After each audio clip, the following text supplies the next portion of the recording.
Hi, I'm Mac McCarthy, and I help people with their breakups. Got a really deep topic today, near-death experiences. And we're going to relate this to put life into perspective. This is actually a video that I watched a while back that is probably one of the most powerful videos I've ever watched. And we'll get into it. If anyone's not familiar with a near-death experience, a near-death experience is when basically someone dies and comes back within 5 minutes, 10 minutes. You've probably seen this in movies before, where an individual, their heart goes flat and then they come back in 5 minutes, 10 minutes. Maybe Flatliners was a movie from the 80s, I think. But there's these experiences out there, and there are actually a lot of them, where someone died for 10 minutes, 15 minutes, 20 minutes, 30 minutes. And it's really interesting to hear these people's stories. And the story, that it's a YouTube video, but I can't see this guy making this up, and it's just so powerful. He says he was an atheist, and then he, died for a period of time and came back, and he talks about what he saw. And one of the reasons I want to get into this today is, this is a channel primarily about breakups, but we've branched out into some other things, and I'm happy about that because there's only so much you can talk about breakups. But putting your life into perspective, this morning I got some news from one of my best friends growing up that his brother passed away, and I'm not even sure how it happened or what exactly happened, but he just shot me a text, and it just immediately touched me because it's not just that his brother passed away, but I had lost a sister 3 years ago, so I know what it's like to lose a sibling. And it's tough. And there's not really words that you can make someone feel better, okay? But the way it hit me this morning, I was in a good mood. I just got done with my exercise routine or whatever, and it hit me really emotionally. And his brother was someone that I wasn't extremely close to, but I knew him for years, and I know how close my best friend is to his brother. And so I felt that. And in my own situation, my sister and me weren't close the last few years. It doesn't mean that it wasn't my sister. I don't care about her or love her. But I think it was similar, where you just lose touch. And then something like this happens and everything gets into perspective. And anything you had or had to say about someone and then they pass away, it's like, just puts it in perspective. It really puts it in perspective. And what stood out to me is that when we lose someone in our family, and you throw around that phrase, oh, they're in a better place. But it's important that you really believe that. And I'm not sure I always did. And a couple of the videos I'll show today changed my mind about this. And there's not many YouTube videos that, you'd say are such powerful things. There's a lot of audacious stuff out there right now about money and getting women and all these things. But these near-death experiences, and the one I'll share today, I mean, it's absolutely powerful. It changed it because when my sister passed away a few years ago, she had a tough few years prior to her passing. She battled some things with alcohol. And ironically, my friend that just lost his brother today battled some things with alcohol. And it doesn't matter. It doesn't matter. Because once death comes knocking at the door, it doesn't matter what that was the last year or two, because as human beings, you have a whole body of work that's so deeper than the last year or 2 years. Right? It's so much deeper than a moment or 2 moments, or someone that maybe drank too much at a certain time in their life. And then you think to yourself, are they in a better place? And I believe you are. I haven't always thought that way, and I would say I didn't think one way or the other. I didn't think a whole lot about it at all. But one thing as I get older is we lose more people. That's just how it is. Getting older means that there's going to be more deaths in your family or in your friends and family. And the way you look at it's different. But I remember a few years ago, actually probably 8 or 9 years ago, I've told this story, a few times, but you get into these breakups, right? And everyone that's had a bad breakup knows it's hard to shake. I just had a client earlier today. He's like, man, it's been 4 months. I can't get this feeling. I miss her. I love her. I miss her. I love her. I want to call her. I want to do this. And I said, man, whatever happens, you're going to get through this. You're going to keep showing up. And it's hard. It's not something that I'm like, oh yeah, just get over it. It's hard. I totally get it. I've had a bad breakup where it took me 10 months or 11 months. He's like, how long did it take you, But I'm like, number one, you're not going to hurt yourself, right? You're going to keep showing up. He goes, yeah. And a lot of people get those thoughts, right? At some point in your life, if you've lived long enough, you've thought about it before. Just ending everything. Right? Some people think about it when they're in a breakup. And I said, as long as you can make your promise that you're not going to do that, whatever you decide to do moving forward out of your breakup, you're going to be okay. And I had this client, actually a good friend. It's like 8 or 9 years ago. He had a 20-year marriage. His wife leaves him. And I was there for him. And this morning, this guy's like 53, 54 years old, smoking a cigarette, his fucking hand shaking. And I could see it in him. He was at ground zero. And he's going on and on about, like missing her and trembling. And I could see how deep he was hurt. 20-year marriage. She left him for another guy. And this was in person. And he was down on his luck with money and a few other things. And I said to him, fucking you keep showing up. And I don't mean that like in a motivational I just mean literally you show up for tomorrow and the next day and you don't fucking give up on your life. Because I knew that was what was in his head. Because he was that dark. It was that dark. I could tell. That's where he was with it. And years later, he told me. Because he's married now. He's got a better wife than his ex-wife. He's happier than can be. We don't talk very much anymore. Just because of time and distance and different things.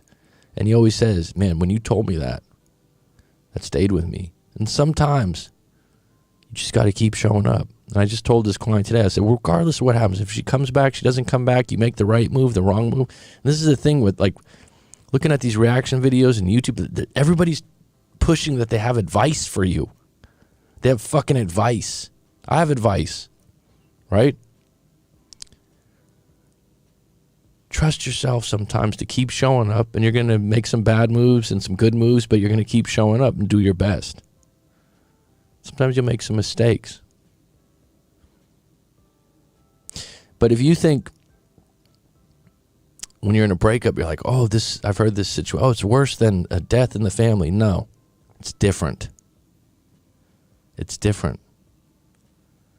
The death in the family is a time to reflect on that person and let go of any gossip, any rumors, any negativity. If you can get negative about someone when they've passed away, you're a pretty dark creature. No, it's time for you to go the good things, the good memories, the happy times. What was good about it? You just peel back all those ill feelings or those kind of thoughts that were like, yeah, they did this, that one. No. You don't want to go there anymore. They're gone now. It's finalized.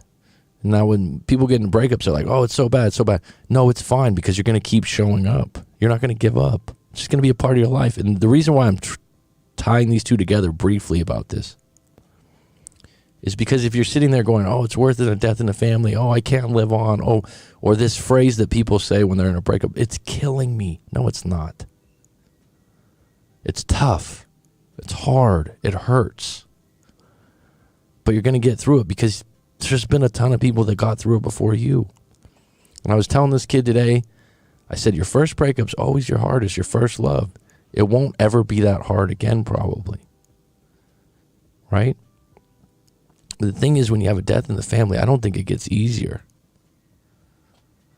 But today I was going to talk to you about near-death experiences and how now they're documented. And this video that I'm going to share today, this guy's story is just absolutely incredible.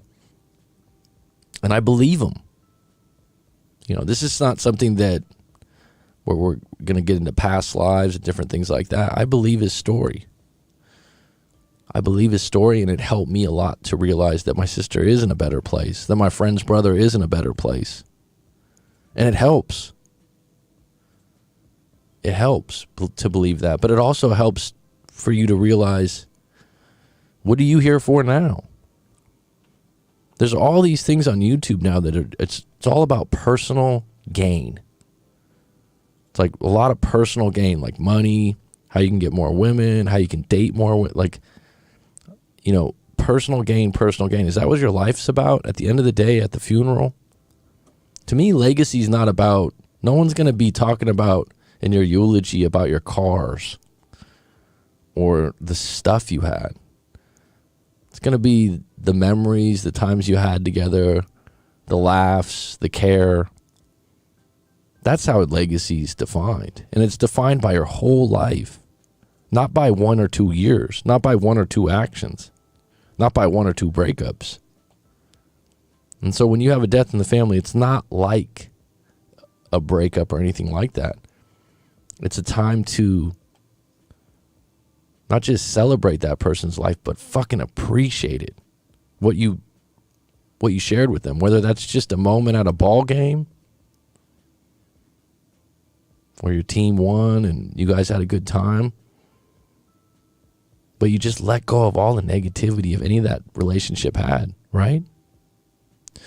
So we got 6 on deck. I'm gonna unfold this video, and like I said, very powerful video. This guy has a near-death experience. This channel, I think it's called Shaman Oaks, has a bunch of these. And tell me what you think about it. But I think this guy's going really deep. Thanks, Matt. But like I said, your legacy has nothing to, like all this stuff that's pushing this agenda for more money, more cars, more women, more of these things, right? It's making a lot of money right now on like YouTube and these things. It doesn't matter when it comes to the deaths and the family, friends, or you. You talk about the memories, you talk about love, and you let go of any gossip, any negativity towards that person. Right? All right, so I'm going to get into this video. I'm probably going to let this video ride. I'm not going to interrupt it.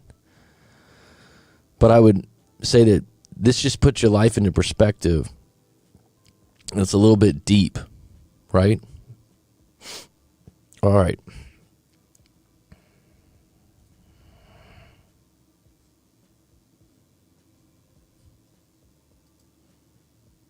I was a true atheist. I didn't believe in any kind of religion. I didn't believe in anything. I thought this was all foo-foo. I am an engineer. I was up on a bucket truck. We were running some electrical lines. We were running late. We started to kind of try to hurry up. We decided, I'm going to stay up on the bucket.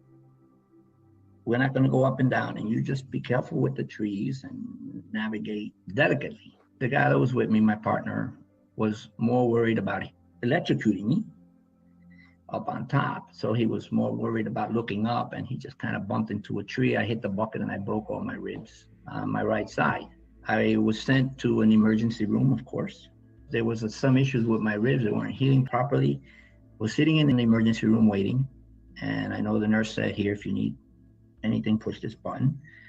And I sat on that bed and I was really struggling to breathe at one point. I thought about pushing the button, but because I grew up in the South Bronx and we're supposed to be these tough men, I said, no, I could manage this. I could get through this.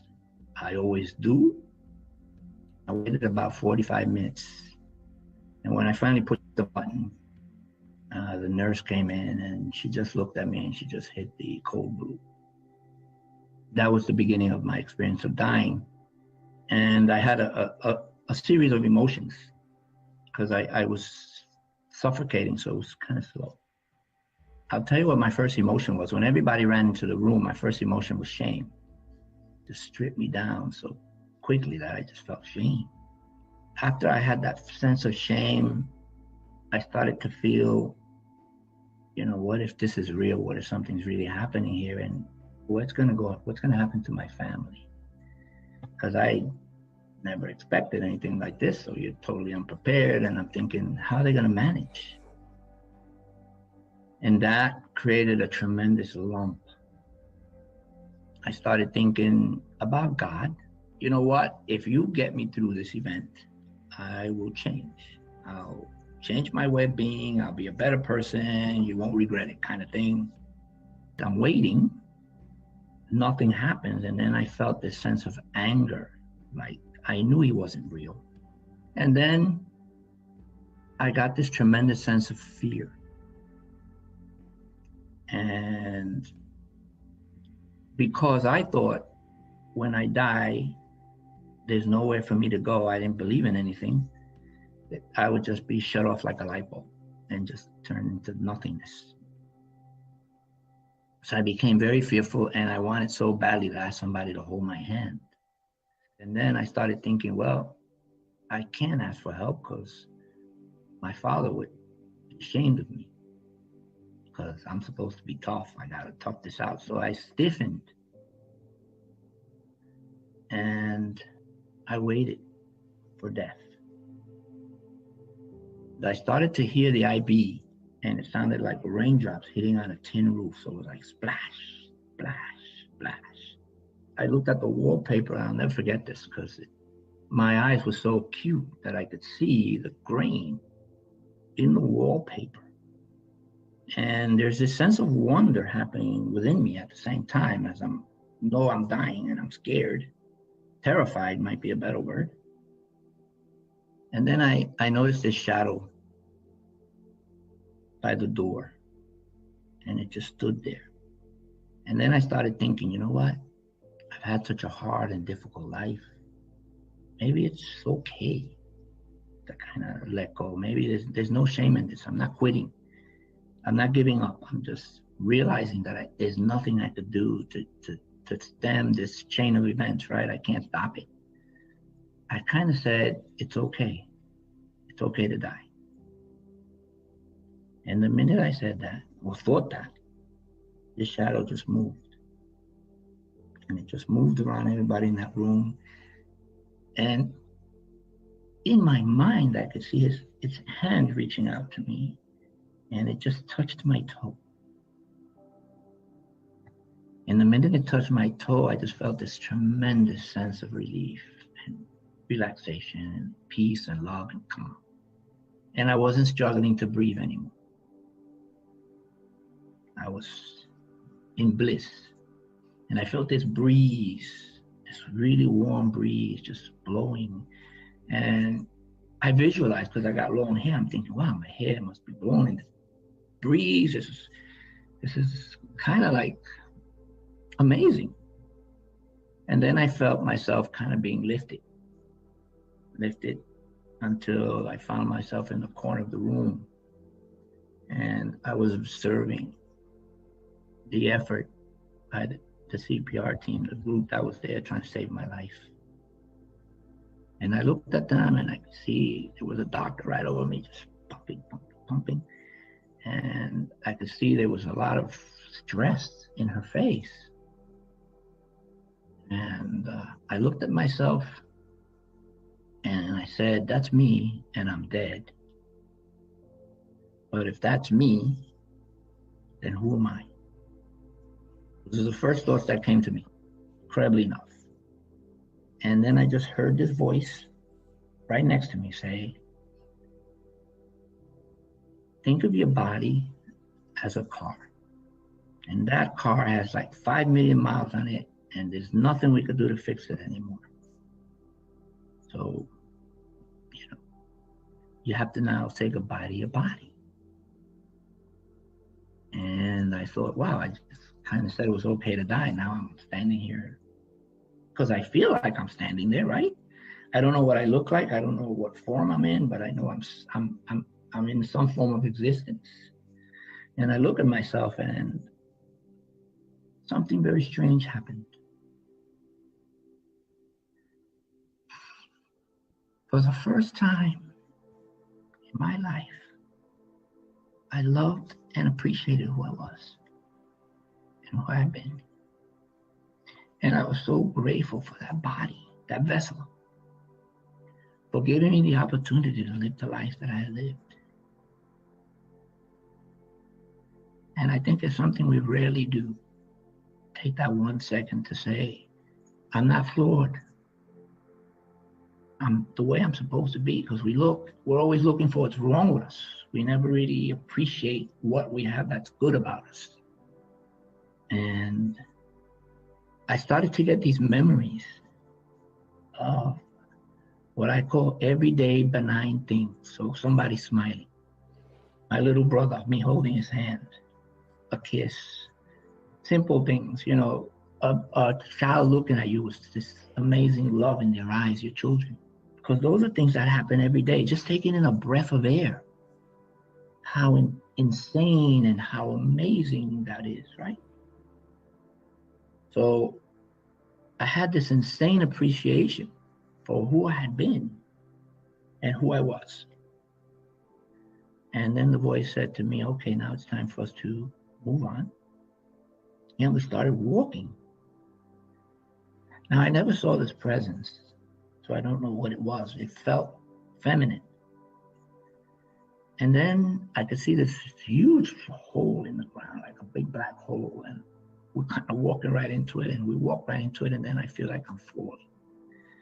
And it was a bit of a painful experience because I feel like something was being ripped off of me. And it felt like I was falling forever. And when I finally hit what I would call ground,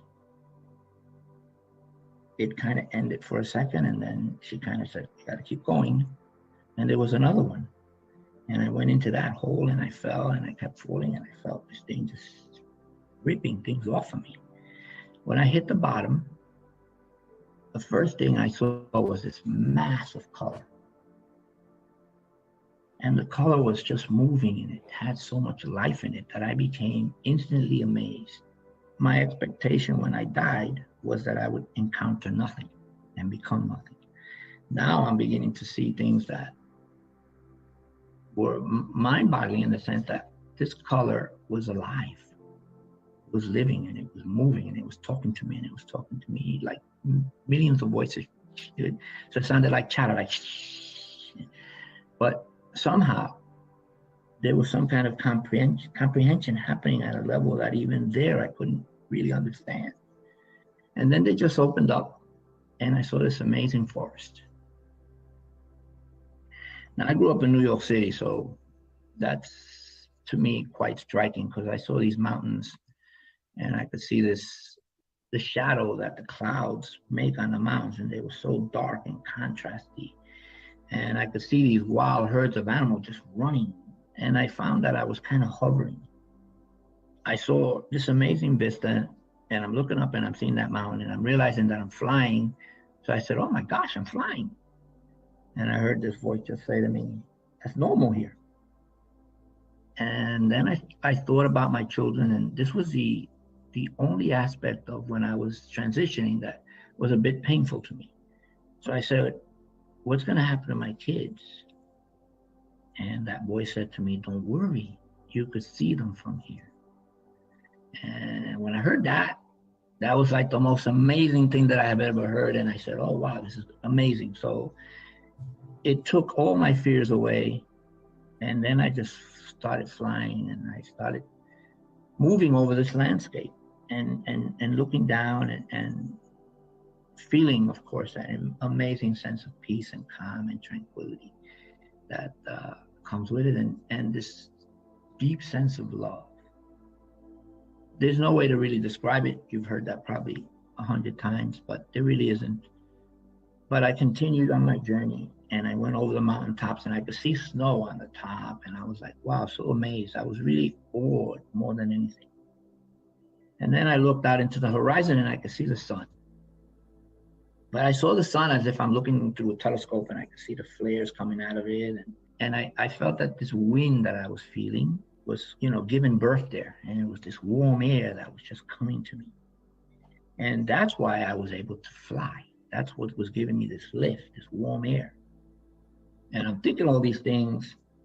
And I look down and I see this amazing cove and I see a beach. And I see a man in the water. He's like knee deep in the water. And he's got 6 children holding onto his right hand in a string, right, in a line, and 1 child on his left hand. And I said, wow, that's pretty amazing. Let me go down and see what that's all about. So I moved down, and maybe I'm about 10 feet, 15 feet away, and he turns around. That was my father. It was amazing to see him, but what was more amazing was that me and my father had a very, very hard relationship. We used to bump heads tremendously, and he used to drink, and he was quite abusive. And even though I was the 7th of 8 children, I became like my mother's protector. And so we had a lot of clashes, and I don't ever remember saying to my father in life that I love you, or he to me. And his ways were very strict. So we couldn't hug. That wasn't what men do. It was like he had this image of men being like empty, without a soul, without feelings, wow, what an opportunity to say to my father what I could never say to him in life. And so we had this exchange that was very emotional to me. But I understood that he loved me. And I think he understood that I loved him. So it kind of reunited us in a strange way. Not only did we meet there, but from a more spiritual perspective, we became one. Anyway, after all this amazing time, he looks at me and he says, look, you have to go back. And I'm looking at him and I said, no, I don't think so. I really like it here.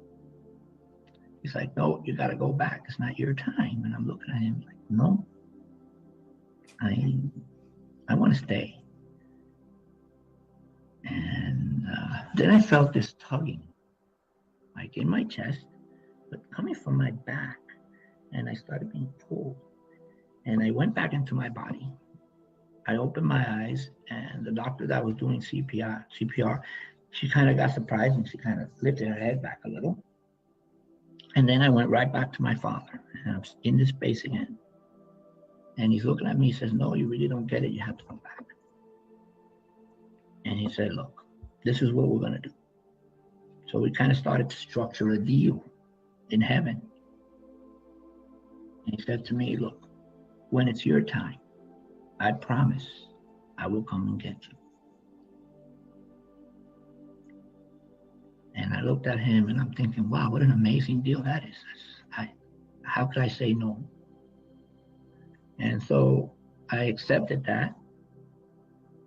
And I went back. When you have your experience of dying, you get this interconnectivity. You feel like you're connected to everything.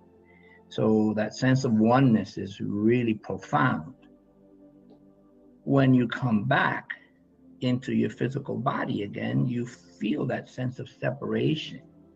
So there's something about being in body that makes us feel like we're independent of the rest of the world. It's really soothing, eye-opening, and it's very calming. It's a calming feeling that it permeates through you to know that everything is as it should be, in a sense, right? Everything's working towards a goal. and that goal is well beyond what we may ever know, but it's still doing it.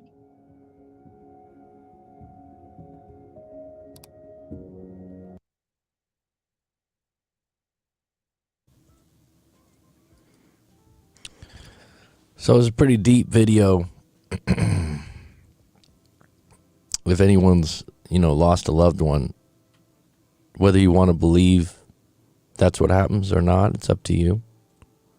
I choose to believe that guy. I think he's telling the truth for his situation. And I think that way of looking at it is a perspective that truly shows that it is a better place.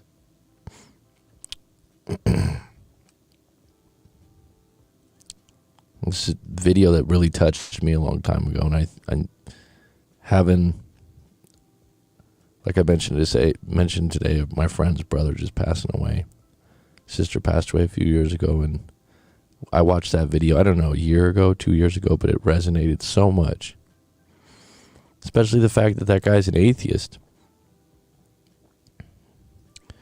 And like I said, you look at this life and we're going through it, and we have bad shit happen, good shit happen, breakups, which is part of this channel, these ups and downs.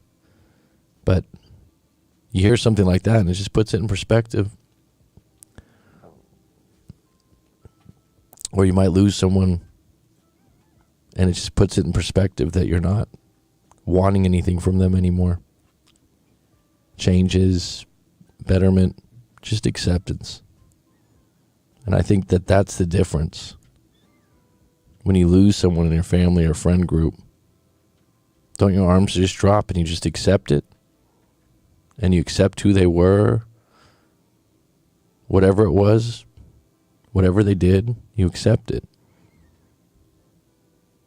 Hopefully you forgive.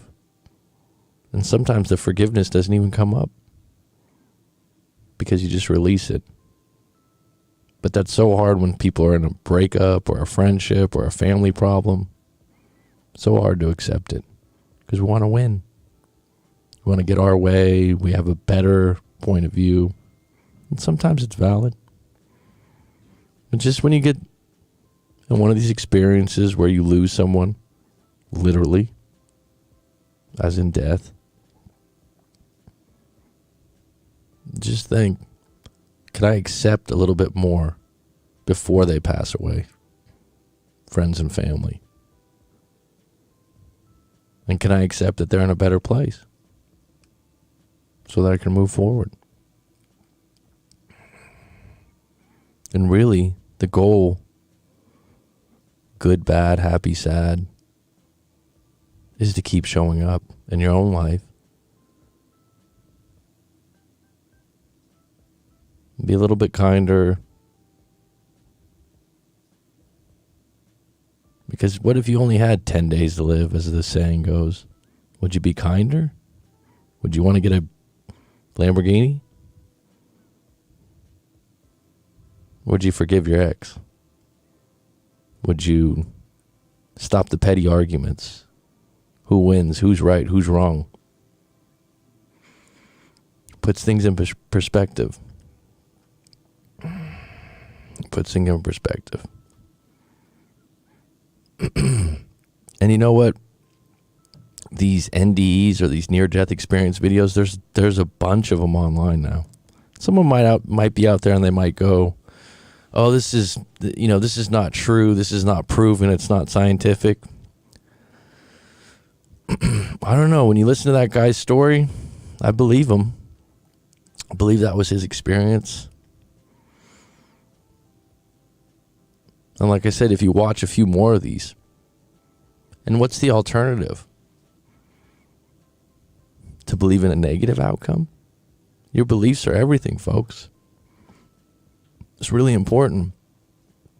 And everything, a while back, I was watching something on YouTube, and I don't know if the guy was in ayahuasca or one of these things where you visit a shaman. These are real popular now too, right? And he said, I knew the question I wanted to ask the shaman, and we were doing the ceremony and everything, and he goes, So I had to ask him, why do bad things happen to good people? Why do bad things happen to good people? And I thought, that's the question you asked, right? When you didn't have a specific question, you had a mankind question, and he said, the shaman calmly said, everything's happening exactly the way it should happen. That's kind of something people might not like to hear, might not like to believe. That's up to you. Your reality is whatever you want to believe it to be. But what if it is all happening the way it should happen? I don't know. It's an interesting perspective. Interesting perspective. I do have one more of these videos on deck that I haven't watched yet that I might share with the group. And this particular guy passed away for 20 minutes and had 2 near-death experiences. But when you look at these people talk and stuff, it's pretty compelling. And the one fact of these videos and these experiences is that these people, one thing that's scientific, they did die. Their heartbeat went dead. So they did actually pass away for 10 minutes, 15 minutes body-wise. It's a big difference. It's a big difference. All right, I'm going to touch in the comments really quick. Rick, good to see you. This is a fitting video for your life. I know you went through a lot too. Sabina, good to see you. Matt C. Showed me that I had a bigger purpose on the earth than the cards that were dealt for me. It shifted me mentally into a place that failure was never an option. Well, that's a great message.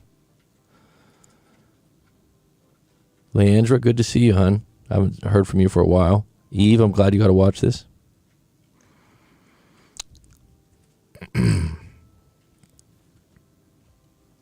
It's kind of interesting, though. It's kind of interesting when you have this in perspective. How you doing, Justin Brown? So it's a little bit of a deeper topic than usual. It just touched me this morning, like I said, when my good friend hit me with that news of losing his brother today, and the fact that I haven't always felt this way about it, but I thought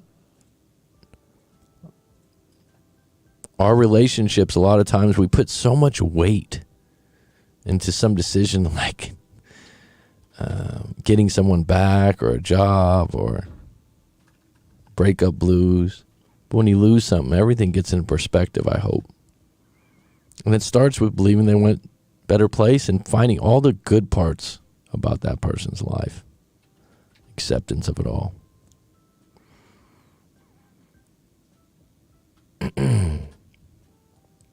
All right, I'll take a look at this other near-death experience here. Rob, welcome. You just missed the video that I showed earlier. But we were basically talking about some of these near-death experiences that have been documented.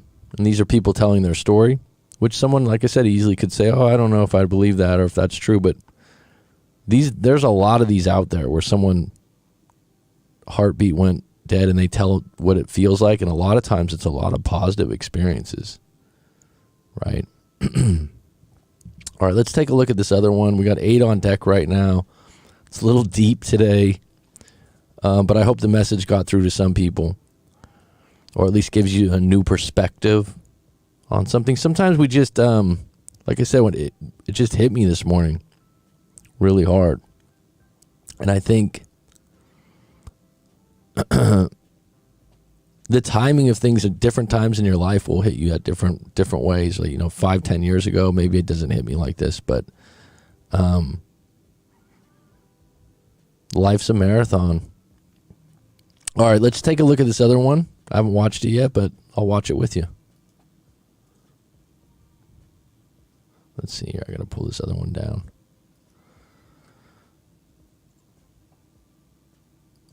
There it goes.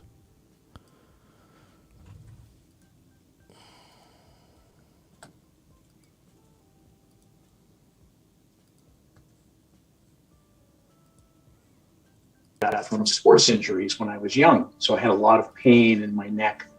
And I found a very famous doctor in Pittsburgh that does what's called a foraminal anatomy. So instead of cutting the back of your neck open, and then for the rest of your life, they fuse your discs together, and for the rest of your life, you're in pain.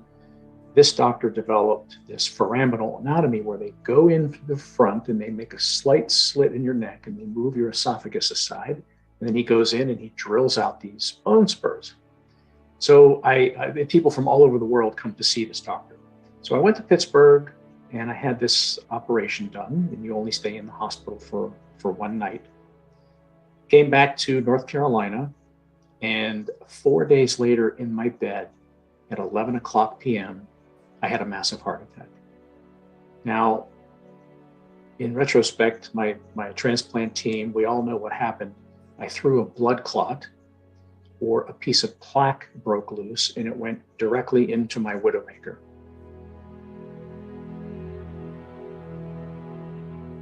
My wife didn't know what was going on at the time. At 11 p.m., I have a special needs child. We thought maybe it was my daughter having a seizure. There was a lot of confusion when you're woken up in the middle of the night. She realized it was me flopping around in the bed screaming. I passed out from the pain. Don't remember the ambulance ride, none of it. Thank goodness we're only about 3 miles away from the hospital. They realize I'm having a massive heart attack. I get into the ER.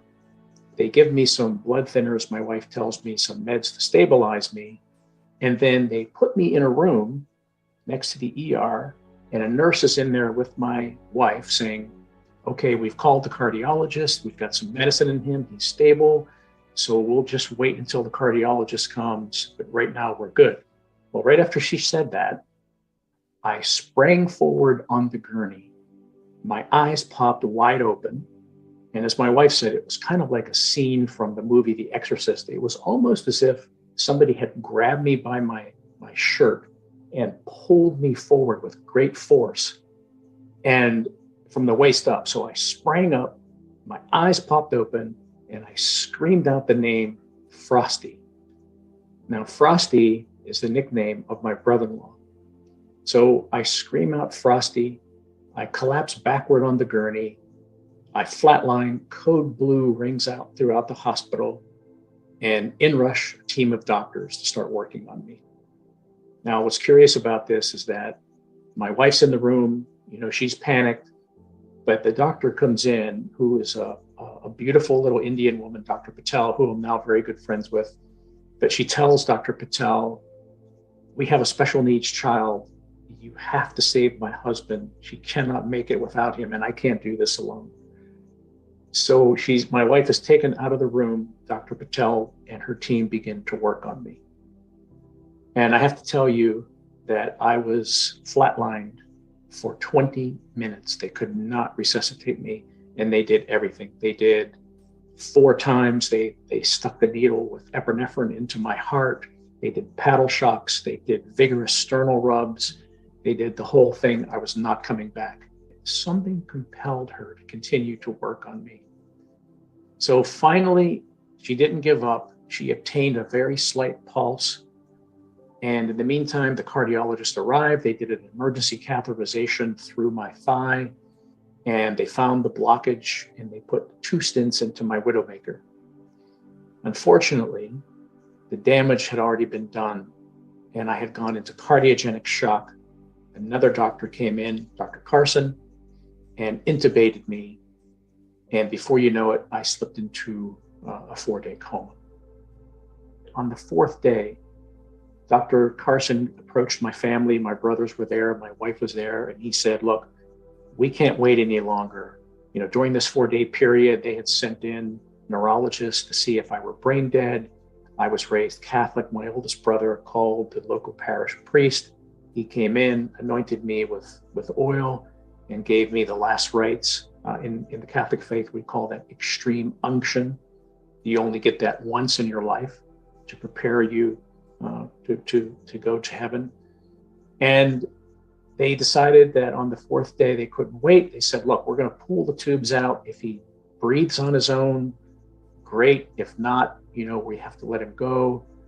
So They started to pull the tubes out. It's kind of a funny story. And I started choking. And this was the first time that I figured out that something wasn't right. I mean, it was like looking through a fishbowl, and I hear this nurse saying, if you don't breathe on your own, I can't pull these tubes out. You have to breathe on your own.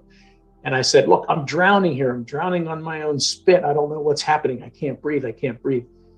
So finally, we got through that process. They were able to suction everything out, and they pulled the tubes out.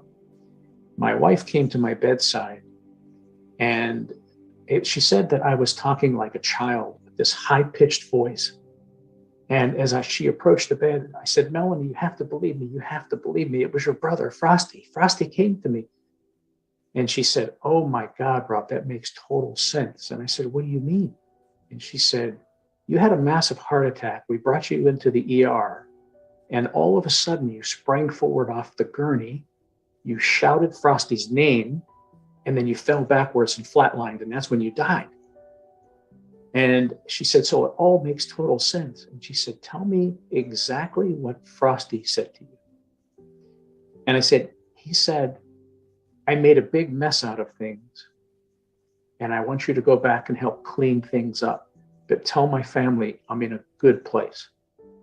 7 weeks before I died that night, my brother-in-law had taken his life via suicide.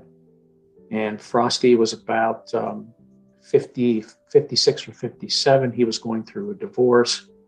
He was living in the upstairs bedroom at his parents' house. He has one daughter. She was in college. He had his own business, a surveying business. And, that time of year, there's a lot of pressure to pay bills. His daughter's in college, how to pay her bills. And Frosty had had a drug problem, but he had been clean for about 5 years.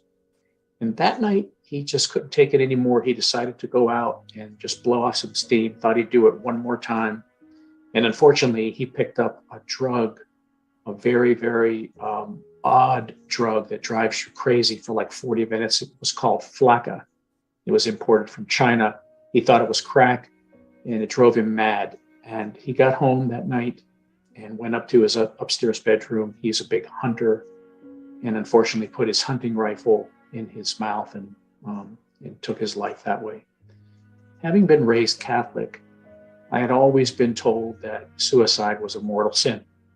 And if you took your own life, you'd go straight to hell, and all these other things. I know now that the Catholic Church has changed that since then, but that was the rule when I grew up as a kid. And I thought to myself, laying there, coming out of coma, how could he say that he was in a good place if, my belief system told me that he was going to hell?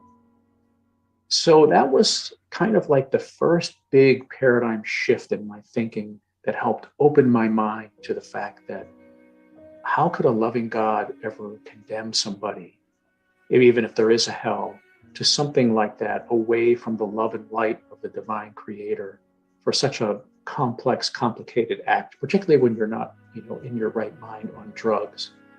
So that was the first part of what was happening there when I came out of coma.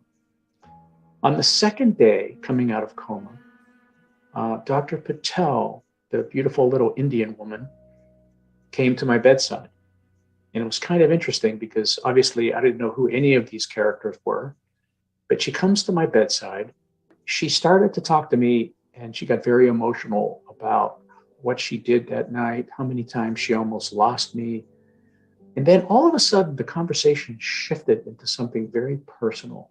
She started to talk about her father. And she said, Rob, 6 months ago, my father, he died suddenly. He had a brain aneurysm. And we were very, very, very close. He helped me through medical school. We were so close that I knew his thoughts. We knew when we were thinking about each other. And I was pregnant with my first child. And he just lived to see my son's face. That's all he lived for. And then he died unexpectedly. And she said, ever since then, I've kind of lost faith. And I'm a Hindu. I believe in the spirit world. I believe that God is protector. God is everything.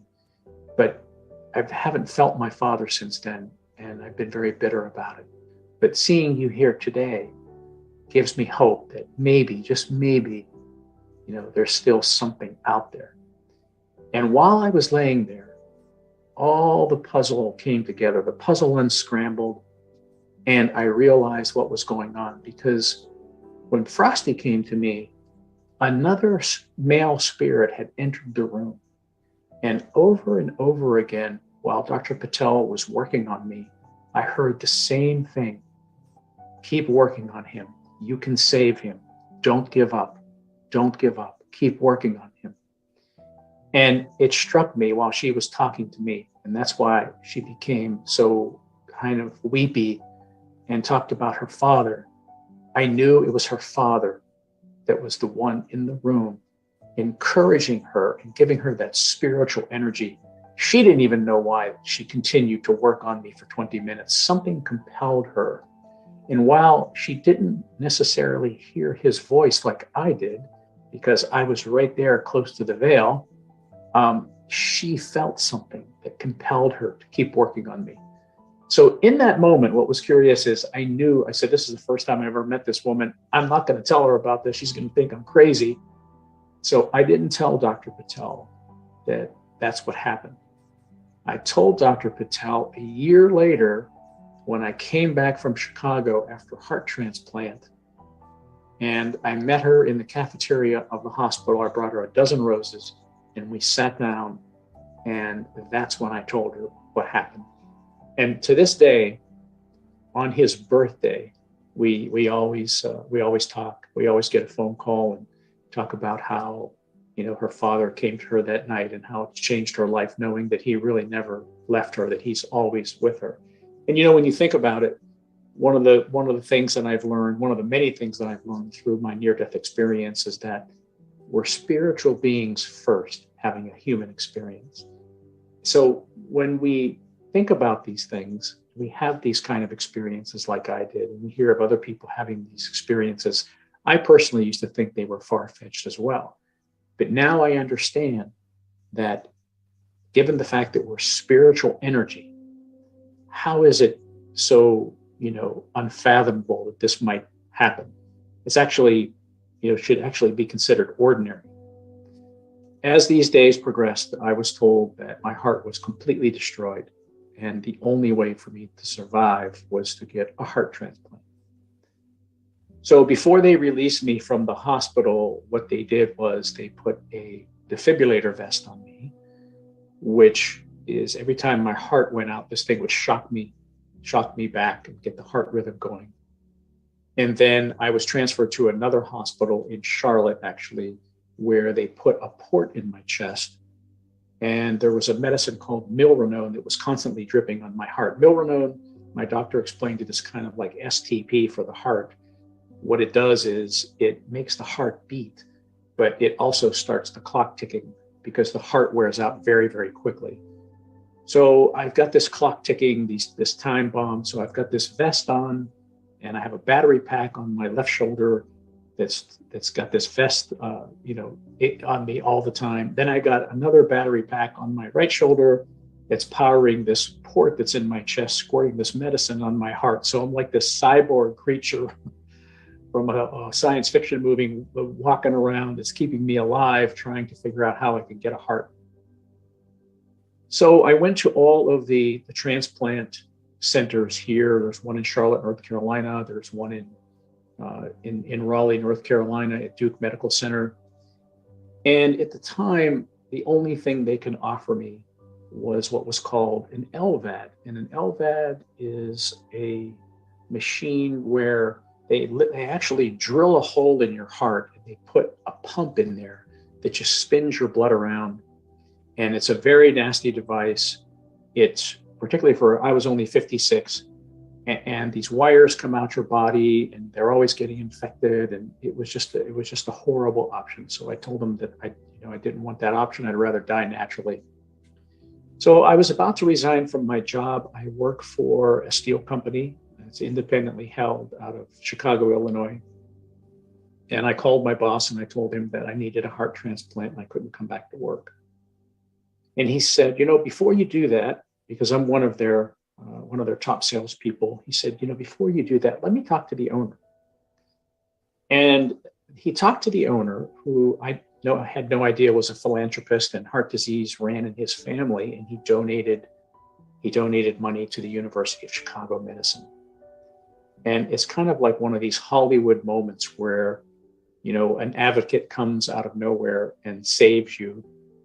And I got a call from Michael Tang 2 days later, and he said, "Rob, let me have a talk with the hospital, and I want to see if we can help you."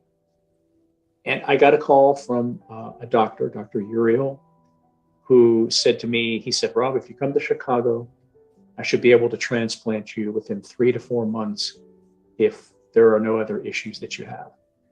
So before you know it, my wife and I were on a plane. We arrived at the University of Chicago Medicine, and it was an amazing experience. When I walked through the door, Dr. Uriel saw me and he said, "I have no idea how you're even walking around, but we'll do the best to save your life, and we'll take it from here." And what was fascinating about this, Alan, is that, this is God's timing. It was just perfect. I met the transplant surgeon, an uncharacteristically tall Indian man, Dr. Juvanandan, who for the past 15 years had been working on a heart pump. And this heart pump was called a New Pulse, and it was about the size of a lunchbox. And he approached me and he said, "Listen, you probably won't make it until a donor heart arrives, because hearts are in very short supply. So the trick is keeping you alive between now and then." And he said, "The only thing we can possibly offer you is this experimental pump that I've been working on." And I said, "Okay, well, how does this thing work?" And he said, "We'll put a slight incision in your chest, and we'll fish this tiny little skinny balloon down through your aorta.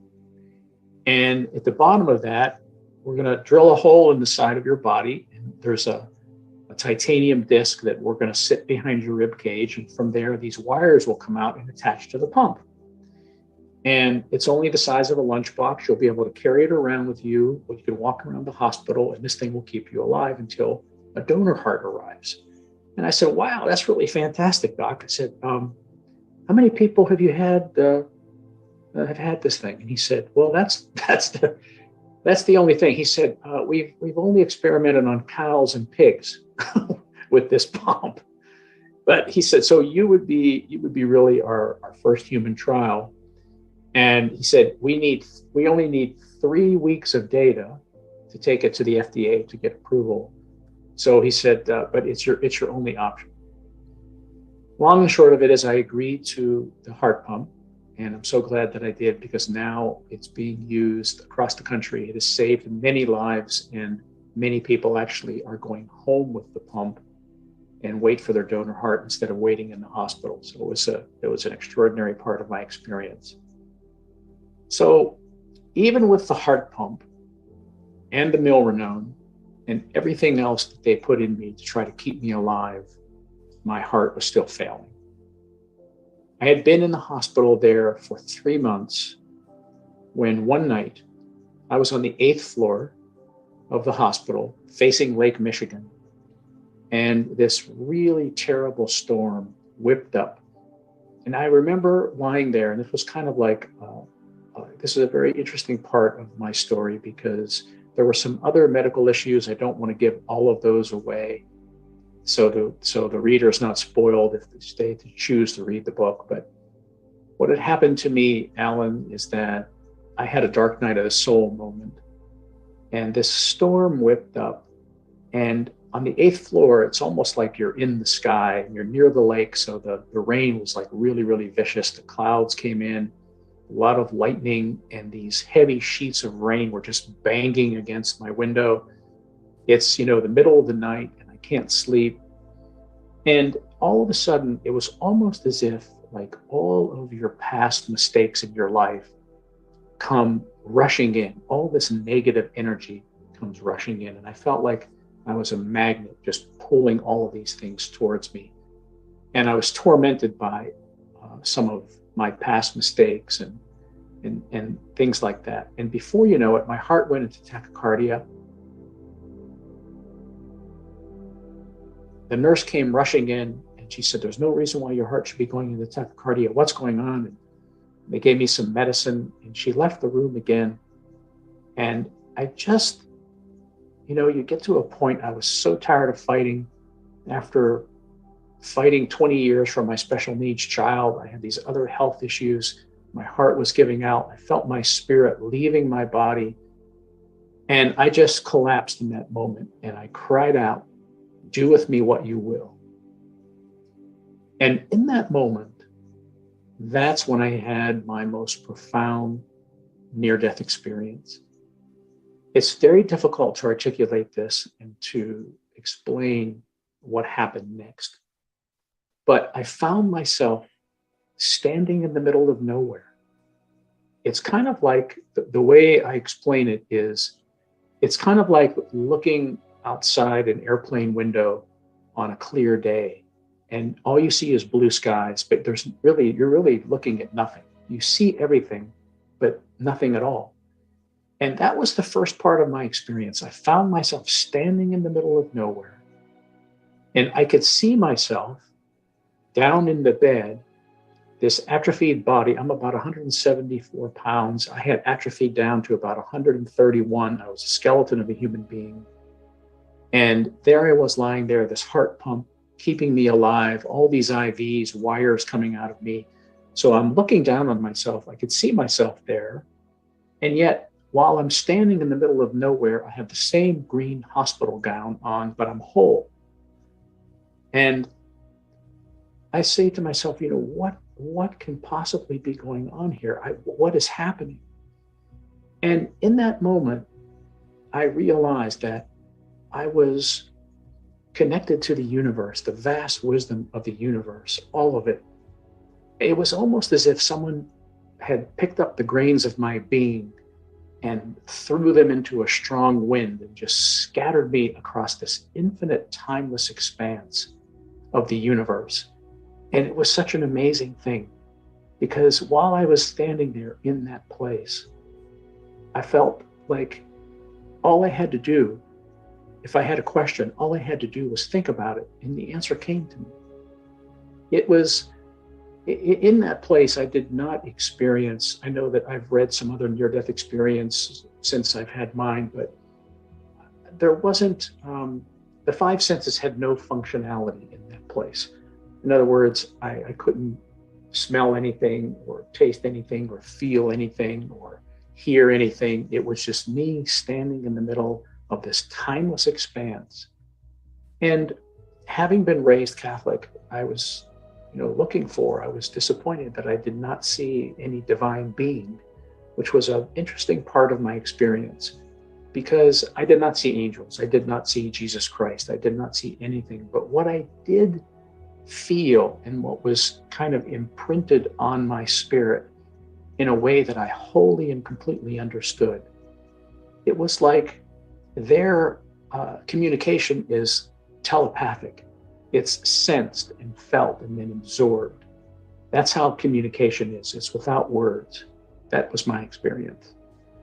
And the Creator impressed upon me things like, I am omnipotent. This is the source of divine energy. This is your real identity. This is the power back of all things.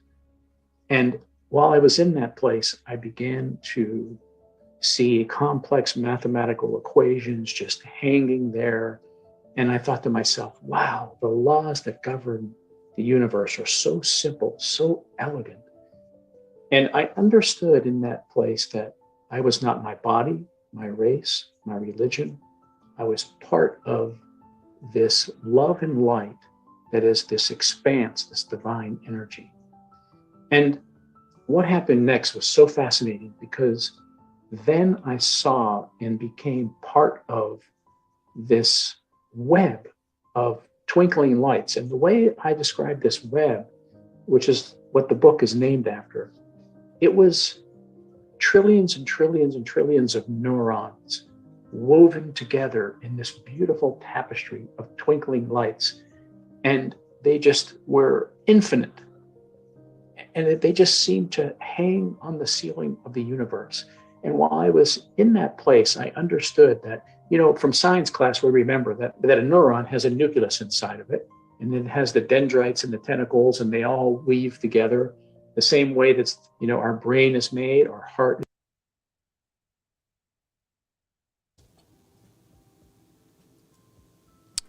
Okay. I didn't know how long that one was going to be, but if you want to check out that video or some of the other ones, it's Shaman Oaks, that channel. The particular video that really resonated with me was the first video. Like I said, we were talking a little deeper today about near-death experiences, dealing with maybe a death in a family, friend's family member,